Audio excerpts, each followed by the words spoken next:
This is how to do a bus driver into a one-arm med ball throw. And this is a combination movement where we're going from one right into the other. For this bus driver, I have a landmine attachment over here. You might not be able to see that you can stick the barbell into. It holds that in stationary, but you don't really need that. You can just put the other end of this bar somewhere into a corner, into the corner of a rack, or into the corner of a wall if it's not going to tear up the wall.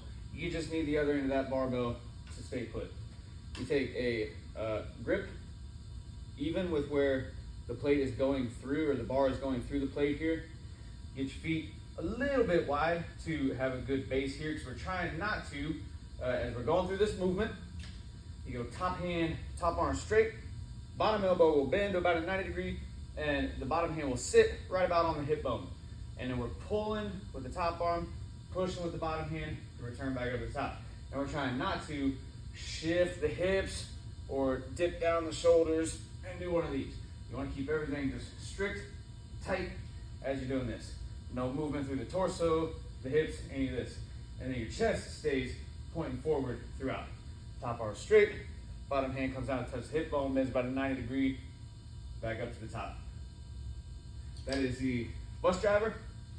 And then for the one-arm med ball throw, I recommend using a slam ball. I know I said med ball, but I recommend using a slam ball, one that is softer and is not going to bounce back at you.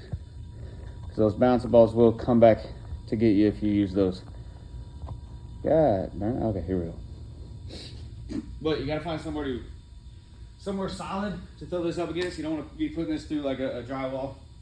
But you take sort of a sideways stance to it, not straight square feet. The one that's closer to the wall will be back a little bit, because we need to rotate from this hip. Boom. So if you come through right here, you've got a staggered stance here. So you're not on the tightrope here when you turn the hips. So the back foot further away from your throwing target should be forward a little bit. Having the ball should be up here on the shoulder, and then the power is coming through the hips here. So how we rotate the hips here, that's where the power should start from. And it should end with fully straight arm, driving through all the way. Here. All right.